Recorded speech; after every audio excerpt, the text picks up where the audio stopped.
Kaya sabi niya sa verse, sabi niya, huwag kayong magulumihan ng inyong mga puso. Amen? Sabi niya, let not your heart be troubled. You believe in God and believe also in me. Then pinangako niya doon, in my Father's house are many mansions. Amen po ba? Kaya sabi niya doon, mga kapatid, sabi ni Thomas, Panginoon, how can we know the way? Ano sabi ni Jesus? Ako yung daan. Ako yung katotohanan. At ako yung buhay. Amen po ba? Ano sabi doon? At walang, ano sabi? No one cometh unto the Father but by me. At walang sino man ang makakapunta sa langit. Ano sabi doon? Maliban sa akin. So kung umuntawain natin ulit mga kapatid, it is impossible to a person na makapunta sa langit without, mga kapatid, without nadadaan siya sa Panginoon. Bakit? Sabi ni Jesus, ako yung daan, ako yung katotohanan, at ako yung buhay. Amen?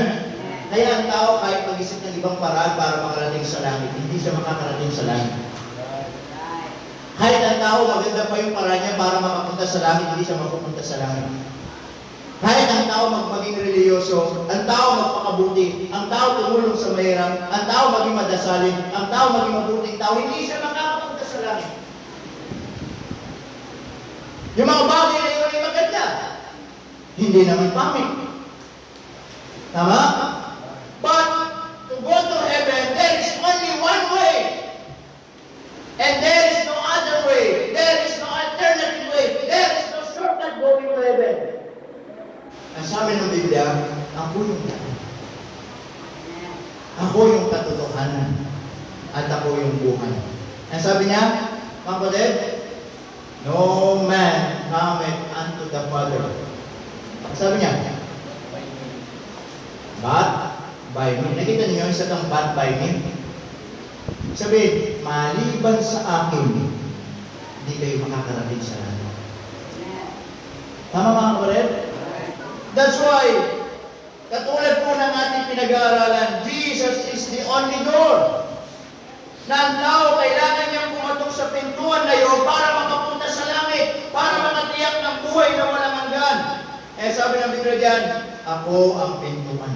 Hindi po kayamanan ang magdadala sa tao sa langit. Hindi po kabutihan ng tao makasama niya magdadala sa langit. Hindi po reliyon na sa tao magdadala sa langit. Ang magdadala sa tao sa langit, ang ating Panginoong Jesucristo. Kung kikilalanin niya sa kanyang buhay na Panginoon ang kanyang pintuan patungo sa langit. Kaya sabi ng Bible, maliligtas siya. Amen po mga kapatid? In Acts chapter 4 in verse 12. Acts chapter 4 in verse 12. Okay, dalawang talata lang ito mga kapatid. Nang napaka-importante ng mga talata ito. Acts chapter 4 verse 12.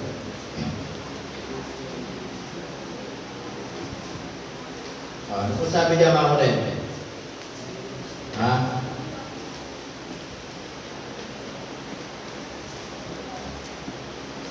Sabi niya, neither is there salvation in any other. Amen? Sa madaling salita mga kapatid, meron bang ikaliligtas ng tao sa iba? Meron bang ibang paraan ng tao para maligtas? Yan ang sabi niya mga kapatid. Neither is there salvation in any other. Meron bang kaligtasan sa iba? Ano sabi diyan? For there is none other name under heaven given among men whereby we must save. Na wala daw ibang pangalan sa silong ng langit na ikililigtas ng mga tao. Maliban po sa pangalan ng ating Panginoong Jesucristo. Amen po ba mga kapatid? Napakalinaw po ng Biblia. Kung ang tao ay nagnanais na makatiyak ng langit, kailangan niyang dumaan sa pintuan. At ang pintuan na yun ay ang ating Panginoon Jesucristo. Na kung kikilalanin ng tao ng Panginoon ang siyang tumubos sa kanyang kasalanan at sa sasampalataya sa kanyang ginawa sa krus bilang Panginoon tagapagligtas, pinangako ng Panginoon, maliligtas siya. Amen mga kapatid?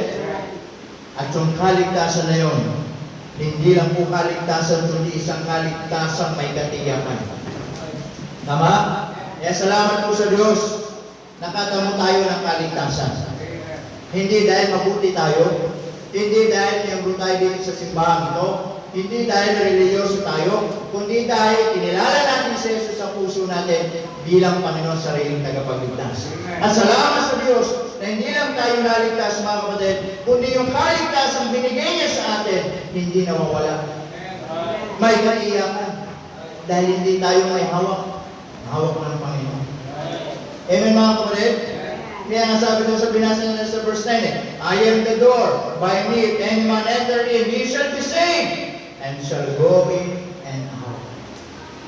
Tama? Ibig sabihin, kahit ang tao, mga kapatid, na kumilala sa Panginoon bilang Panginoon tagapagligtas. Amen? Kung sa isang pintuan, pumasok tayo doon, kahit magpalabas-pasok tayo, hindi nawawala ang kaligtasan. Tama? Kaya hindi tayo naniniwala ng kaligtasan ay sa pamamagitan ng pag-anim ng reliyon. Tama? And let me tell you this again mga kapatid. If you want to get to heaven, hindi po baptist ang magdadala sa isa langit. Si Kristo magdadala sa isa langit. Amen mga kapatid? Now, the next thing, Jesus is the only door going to heaven. Then the next thing, Jesus is the only door. Listen to this. Going to holiness. Amen? Alam nyo, ang tao hindi magiging mabuti ang tao kung walang kabanalan ng Panginoon. Amen? Ang tao ay magiging mabuti hindi dahil mabuti ang tao. Ang tao ay magiging mabuting tao dahil po sa kabanalan na nasa kanyang puso. Amen? Na ang Panginoon ay nasa kanyang buhay, na ang Panginoon ay nagpatawad sa kanyang mga kasalanan. At itong taong ito ay ma-realize na sa kanyang buhay na ang mga bagay na dating ginawa niya, mga bagay hindi niya dapat. Kaya nga po, ang paghingi ng tawad sa Diyos, ang sabi ng Bible, ito'y pagbabago ng isip. It is a change of mind. Amen? Na dating kasalanan mo, tatalikuran mo na. Dating ginagawa mo, hindi mo nagagawin. Bakit? Because meron ka ng Kristo sa puso mo at ang nais mong ipamuhay ay kabanalan. Tama po ba? Eh sabi ng Bible in 2 Corinthians chapter 5 and verse 17. Amen? Itong talatang ito in 2 Corinthians chapter 5 and verse 17. Sabi ng Bible, therefore, sabi diyan, if any man be in Christ. Amen? Sabi doon, therefore, if any man, it means lahat pwedeng sumampalataya sa Panginoon. Lahat pwedeng kumilala sa Panginoon. Sabi niya, if any man be in Christ. Amen? Ano sabi doon? He is a new creature. All things are passed away. Behold, all things are become new. Amen? Sabi diyan, nung ikaw ay nakakilala sa Panginoon, ikaw ay bagong nilalang na. Tama? Kaya sabi diyan, those person in Christ. Yung na kay Kristo lamang. Amen? Pero kung ikaw ay out of Christ, walang magbabago sa iyo. Amen mga kapatid? Sabi diyan, ikaw ay bagong nilalang. All things are passed away. Yung mga lumang mga bagay sa buhay mo ay nagsilipas na. Ngayon, sabi niya, all things are become new. Ngayon, lahat ng bagay ngayon ay pawang mga bago na. Tama mga kapatid? Kaya nga mga kapatid, kung hanap ng tao ay tunay na pagbabago, hanap ng tao ay tunay na kadalisayan ng buhay niya, kailangan niya makilala ang Panginoon sa buhay niya. Amen?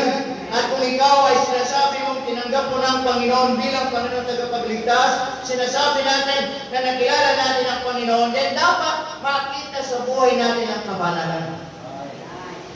Amen mga kapatid? Ikaw ay bago nilalang na. Tama?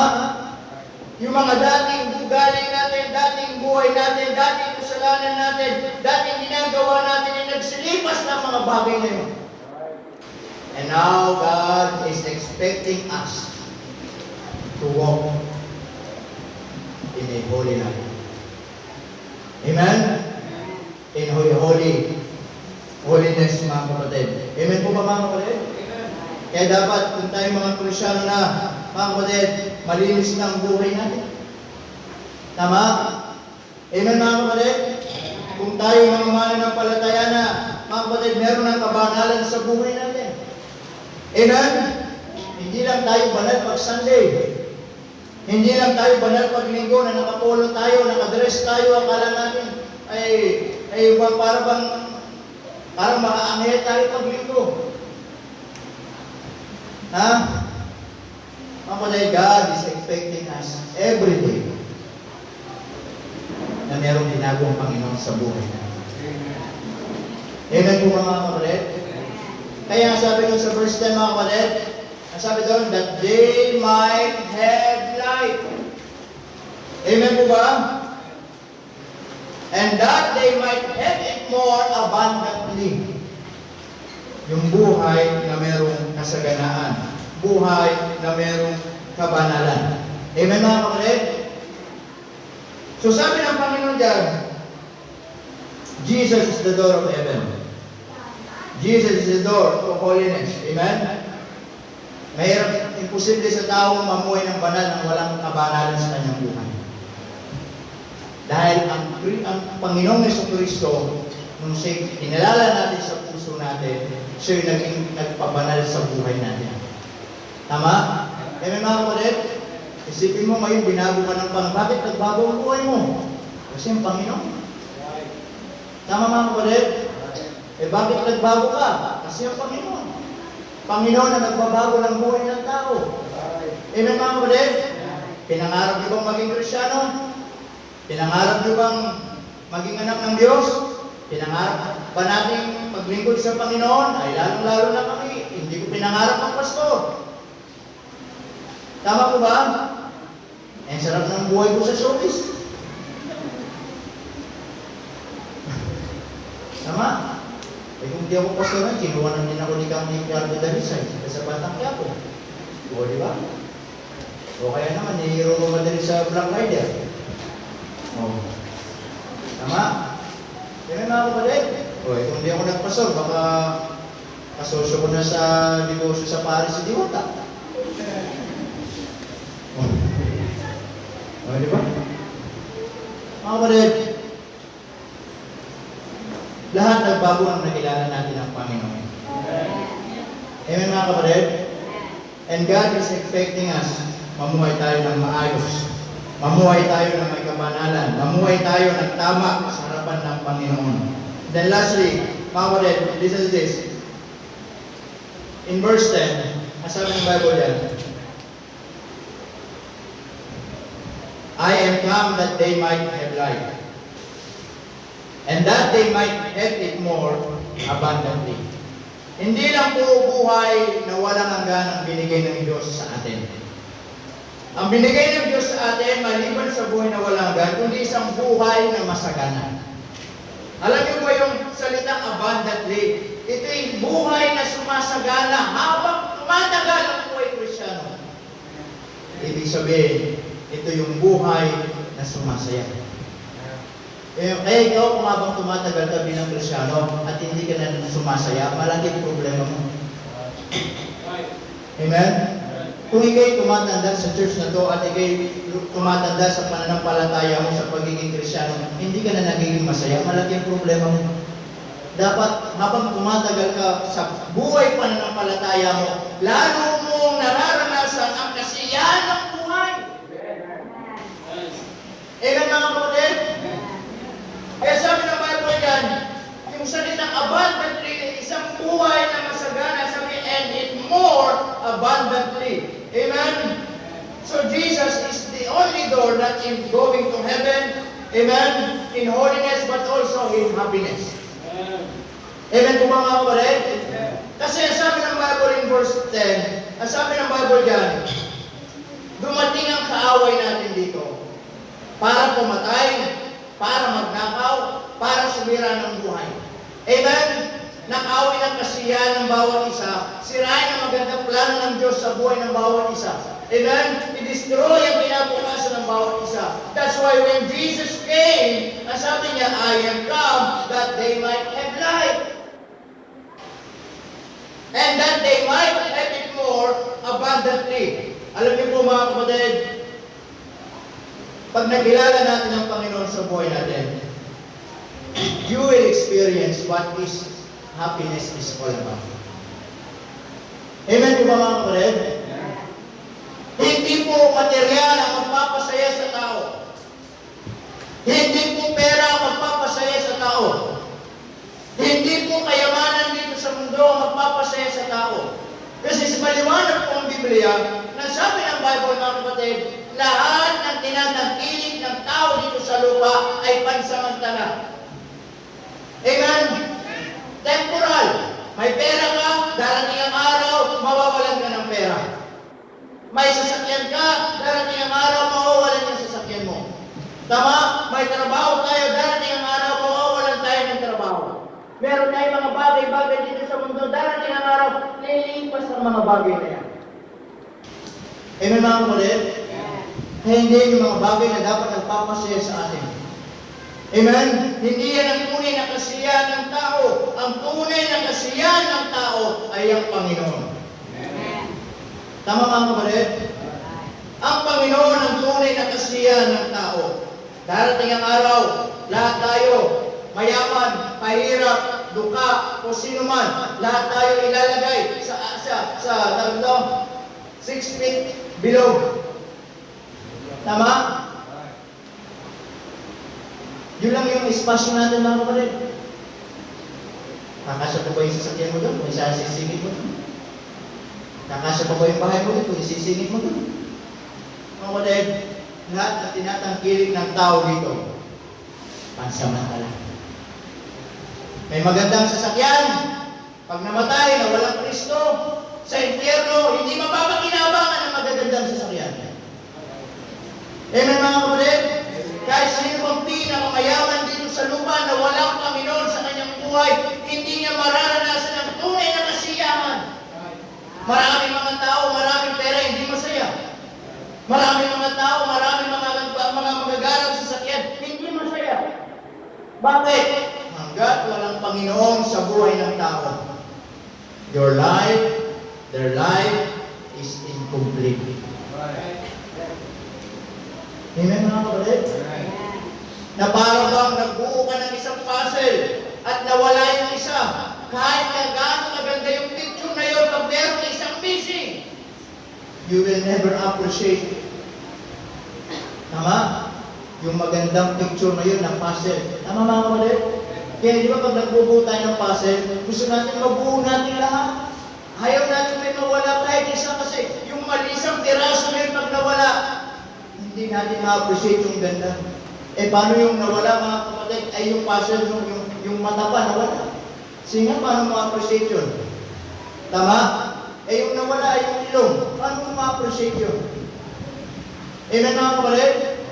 Pero pag kumpleto yung puzzle na yun, at nabuo mo, makikita mo yung kagandahan o yung picture na yun, ma-appreciate mo kung gaano siya maganda. Amen mga kapatid? Ganon din sa buhay natin. Amen? Yes, meron tayong lahat ng bagay. If there is something special missing in us, hindi pa rin magandang buhay natin. Hindi pa rin ma-appreciate ang buhay natin. Hindi pa rin magiging masaya ang buhay natin. Bakit? Kasi ang Panginoon ang siyang kukumpleto sa buhay ng tao. Amen mga kapatid? I just want to remind everybody, to remind everyone, real happiness comes from the Lord Jesus Christ. Amen? Kasi po, mga kapatid, kung ang kasiyahan ay nakadepende sa material, paano yung mga tao walang material? Kung ang kasiyahan nakadepende sa maraming pera, paano yung mga tao walang pera? Kaya sabi ng Bible, ang kasiyahan ng tao ay nagsisimula sa Panginoon. Na kahit walang pera, walang sasakyan, walang bahay, walang pagkain, o anuman, pwede silang maging masaya kasi meron silang Panginoon sa buhay nila. Tama mga kapatid? Kasi maraming taong may pera, hindi masaya. Hindi makatulog. Tama mga kapatid? And the reality, one day, lahat ng meron dito sa lupa, iiwan natin. Whether you are saved or not. Amen mga kapatid? Pero hindi kagandahan. Pag ikaw ay anak ng Diyos, pupunta na sa langit. Amen po ba? Pero pag ikaw ay hindi anak ng Diyos, pupunta ka sa impyerno. Yung pinakamas nakakalungkot na buhay. Tama po ba mga kapatid?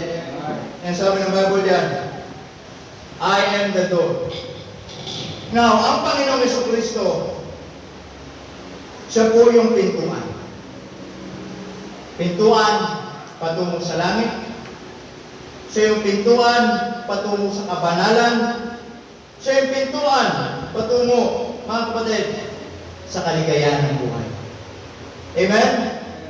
Now, ang sabi ng Panginoon, Jesus is the only door. I am the door. And there is only one door going to heaven. There is only one door going to holiness. There is only one door going to a happiness. Tama mga kapatid? Ngunit ang tao kasi, ayaw nila sa pintuan na yun.